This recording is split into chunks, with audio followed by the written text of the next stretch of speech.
अस्सलाम वालेकुम guys, welcome back to another YouTube video. आपका भाई आपकी खिदमत में हाजिर है। गाइस आज का टॉपिक जो है ना वो D2, D7, D8 कैटेगरीज हैं। And this is for the people जो इमिग्रेशन रिलेटेड क्वेरीज मेरे पास आती हैं या मुझसे पूछते हैं। तो काफ़ी सारी एम्बिग्विटीज़ हैं, काफ़ी सारी कन्फ्यूजन्स हैं, जो मुझे लगता है कि ये जो एक एक मिनट की रील्स होती हैं उसके अंदर कन्फ्यूजन्स हैं और वो प्रॉब्लम्स ख़त्म नहीं हो रही। तो मुझे ऐसा लगता है कि एक थोड़ा सा 10-12 मिनट के अंदर इस वीडियो को सॉर्ट आउट किया जा सके। D2, D7, D8 जो केसेस हमने एक्सेप्ट किए हैं उस पर क्या प्रोग्रेस चल रही है, उस पर क्या काम चल रहा है, उसकी अपडेट्स क्या है और क्या प्रॉब्लम्स आ रही हैं, क्या प्रॉब्लम्स हम फेस करें और क्या प्रॉब्लम आप भी आने वाले टाइम में फेस कर सकते हैं और क्या चीज़ बेहतर है आपके लिए। देखो पोर्चुगल का जो इमिग्रेशन का भी कहानी चल रही है, पहले मैं बता के थक गया हूँ। काफ़ी दफ़ा मैंने ये चीज़ एक्सप्लेन करने की कोशिश की थी कि इससे वो सिर्फ विज़िट वीज़ा पकड़ो और पोर्चुगल चले जाओ, लेकिन समहाउ वो विज़िट वीज़ा भी हर किसी को ऑब्वियसली लगता नहीं। ओपन इमिग्रेशन थी, आप जाते थे वहाँ पे अपनी बायोमेट्रिक जाके पहले सेफ होता था, सेफ में फ़ाइल जमा करवा देते थे, इमिग्रेशन की रिक्वेस्ट कर देते थे और तकरीबन 2-2.5 साल के बाद आपको बायोमेट्रिक्स के लिए कॉल आती थी। बायोमेट्रिक्स करते थे, थोड़े से बाद TRC आ जाता था, फिर आप रेगुलर हो जाते थे।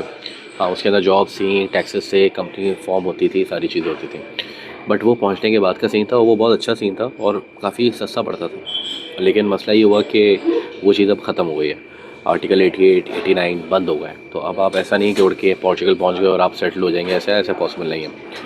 Now comes the main point. अब क्या ऑप्शंस हैं? सारे दरवाजे बंद नहीं हुए हैं अभी भी। D2, D7, D8 खुले हुए। कब तक खुले हुए हैं? There is no news. लेकिन सिंस इसके थ्रू पोर्चुगल में पैसा आ रहा है, मुझे लगता है ये खुला रहेगा। अच्छा, काफ़ी सारे पाकिस्तान में लोग सुनते हैं, एक दूसरे के मुंह से बात चल रही होती है कि D7 पे जाऊँगा, D7 पे जाऊँगा, पता नहीं है। तो देखो D7 जो है ना वो बेसिकली उनके लिए है, फॉर द पीपल जिनका कोई पैरेलल इनकम स्ट्रीम हो। मैं बेनतहा दफ़ा काफ़ी दूसरी वीडियोज़ में बता चुका हूँ, D7 उनके लिए। अगर आपका कोई पैरेलल इनकम स्ट्रीम है तो आप D7 को परसू करें और आपके 10 लाख रुपए अगर रेंट से आते हैं। अब मेरी ये बात पे कुछ लोग बोलते हैं अबे भाई 10 लाख रुपए एक अमाउंट होती है। तो मैंने तो नहीं बनाई ना ये पॉलिसी तो पोर्चुगल की है। अगर आती है तकरीबन 3,200 से वो यूरो से ऊपर की आपकी इनकम है through rental, through shares, through any parallel stream income stream, तो उसके थ्रू आप फिर D7 का प्रोसेस परसू कर सकते हैं। ठीक है। अक्सर कन्फ्यूजन्स इसमें ये भी आती है कि यार मुझे पोर्चुगल का पासपोर्ट चाहिए लेकिन मुझे रहना वहना नहीं है। बिल्कुल ये पॉसिबिलिटी है, बिल्कुल ऐसा कर सकते हैं। सिर्फ उसे 7 दिन रहें पोर्चुगल में, लेकिन उसके लिए गोल्डन वीज़ा है। उसके अंदर आपको 2.5 लाख की डोनेशन देनी पड़ेगी, वरना €500,000 की इन्वेस्टमेंट करनी पड़ेगी। ये 2 पॉसिबिलिटीज़ हैं। अगर आप ये कर सकते हैं, अफोर्ड कर सकते हैं, तो go for the golden visa अगर आपने रहना नहीं। फिर तीसरी चीज़ जो रहने के अलावा जो हमें प्रॉब्लम फेस करते हैं, तो एक रहने के अलावा जो एक चीज़ मेरी नॉलेज में आजकल आ रही है और लोग ज़ाहिर सी बात है रब्ता करते हैं, तो मुझे उनकी जहन का पता चलता है कि उनका दिमाग किस तरीके से चल रहा है। तो उसके अंदर ये मैं बता दूं कि देखो D2 कैटेगरी के अंदर सिर्फ अगर एंटरप्रेन्योर या बिज़नेस कैटेगरी को ये लोग टारगेट करें ना, तो इसके अंदर ये नहीं है कि अगर आपका बिज़नेस नहीं है तो आप नहीं आ सकते, ऐसा नहीं है। आपका रेलेवेंट एक्सपीरियंस होना चाहिए उस बिज़नेस के अंदर जो बिज़नेस प्लान आप सबमिट करेंगे। फॉर एग्जांपल आप एक बैंकर हैं, अब आप कंसल्टेंसी के अंदर आ रहे हैं, मेक सेंस। अगर आप केमिकल इंजीनियर हैं और आप केमिकल के किसी बिज़नेस से जा रहे हैं, आपने जॉब की हुई है, तो आप बिल्कुल कर सकते हैं। तो ये सारी चीज़ें, एक बिज़नेस प्रपोजल किस तरह लिखना है वो मैं बताता हूँ कि बिज़नेस प्लान में मैंने दफ़ा ये चीज़ भी बताई कि 2 चीज़ें बहुत इंपॉर्टेंट हैं। सबसे पहला, आपका पोर्चुगीज़ आवाम के लिए आपका बिज़नेस कैसे फ्रूटफुल हो सकता है और एक पोर्चुगल के इन्वायरमेंट के ऊपर आपका बिज़नेस कैसे इम्प्रूव कर सकता है। आपका बिज़नेस जब आप करेंगे वहाँ पे, तो आपका पोर्चुगल का इन्वायरमेंट जो होगा वो उसके लिए कैसे बेनिफिशियल है आपका business. So these are the 2 things which you should need to cover. और उसकी जो प्रोजेक्ट्री आप कर रहे हैं बिज़नेस प्लान के नंबर्स, पहले साल में क्या प्रॉफिट्स हैं, कितना कैपिटल इन्वेस्ट कर रहे हैं, तो वो ना थोड़ा साइंस बनना चाहिए। ऐसा ना हो आप €100 मिलियन की इन्वेस्टमेंट दिखा रहे हैं और पीछे कुछ भी नहीं है। तो हर चीज़ ना इंटरलिंक्ड होनी चाहिए।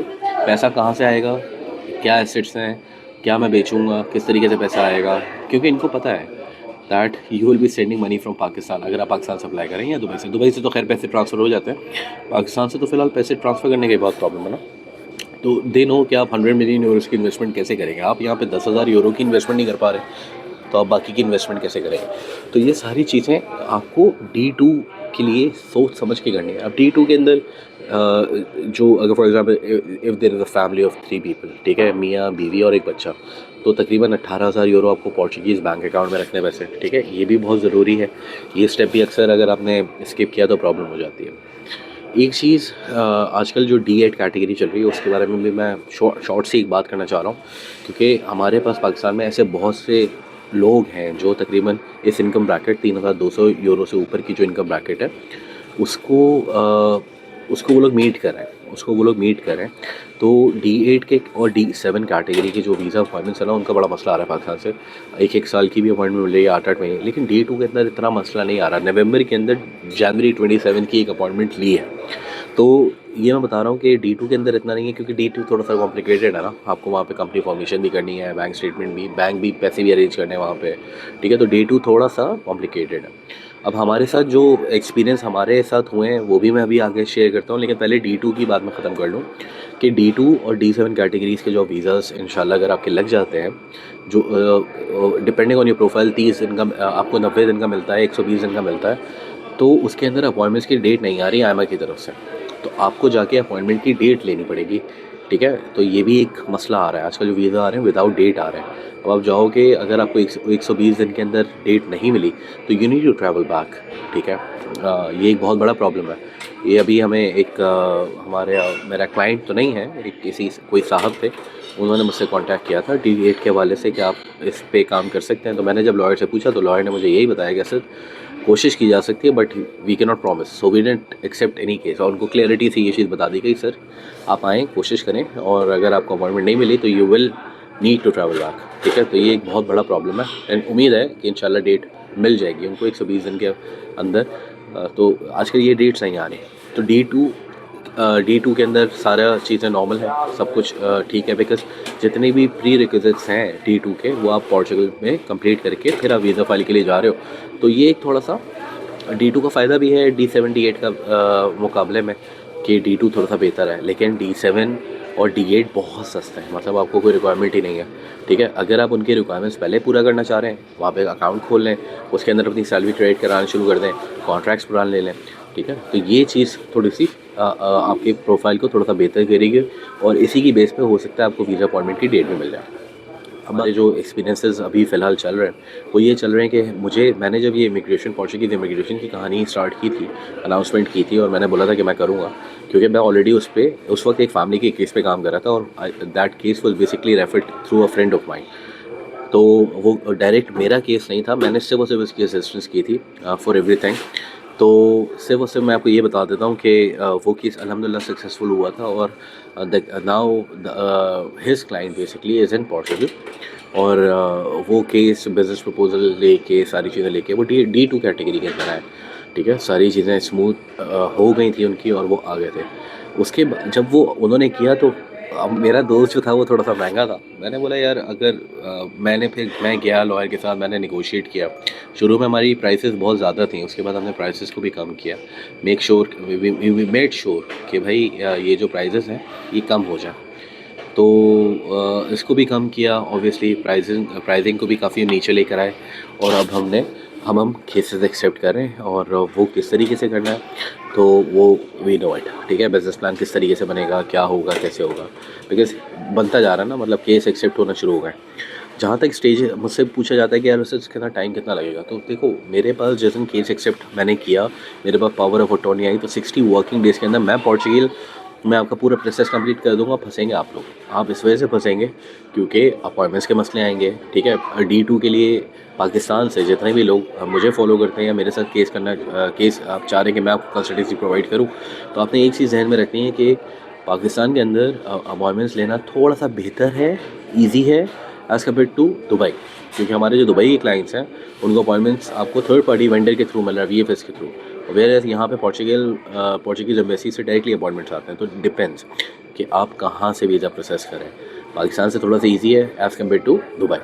अब दुबई का चक्कर ये है कि दुबई में आप VFS पे पोर्टल पे आप खुल के बैठे रहो, जिस तरीके से आप यहाँ पे पाकिस्तान के अंदर पोर्टल खुल के बैठे रहते हो, डेट मिलेगी तो पकड़ोगे, सही है। तो ये एक मसला है। फिर इस पाकिस्तान में हमारा जो लॉयर है वही एम्बेसी के अंदर ईमेल करके अपॉइंटमेंट लेने में आपकी मदद कर सकता है, ठीक है। तो ये सारी चीज़ें और तो ये सारा प्रोसेस टाइम है, ये सारी चीज़ें हैं। So guys, this is all the process which is happening in D2, D7, D8। तो ये बहुत ही एक इम्पॉर्टेंट वीडियो थी उन लोगों के लिए जो पोर्चुगल मूव होना चाह रहे हैं based on the ground realities. कि ग्राउंड रियलिटीज़ ये हैं, अपॉइंटमेंट्स के भी मसले हैं, सारी चीज़ें। But in the end your and goal should be getting the passport and residence in Portugal, ठीक है। तो अगर मैं कभी भी किसी को भी ये नहीं बोलता कि अगर आपके पास पैसा नहीं है तो आप मुँह उठा के आप आ जाएँ पोर्चुगल। मैं उन लोगों को बोलता हूँ कि मत आओ, ठीक है। इस वजह से नहीं आओ क्योंकि पोर्चुगल में नौकरियों के हालात मुश्किल हैं। मेरे पास बेनतहा क्वेरीज आती हैं कि भाई हमें वर्क वीज़ा, हम लोग इंटरेस्टेड है पोर्चुगल में। तो आप एक चीज़ को समझो कि पोर्चुगल वालों के पास, पोर्चुगीज़ के पास नौकरियाँ नहीं हैं, तो आपको वो कैसे बुला लेंगे, ठीक है। आपको आपका वर्क वीज़ा कैसे इशू कर देंगे। सही है, तो वो आपको कैसे बुला लेंगे अगर पोर्चुगीज़ के पास नौकरी नहीं है, तो वो आपको कैसे बुला लेंगे। तो ये चीज़ का भी आपने ख्याल रखना है, ठीक है। पोर्चुगल में नौकरियों के हालात इतने अच्छे नहीं हैं।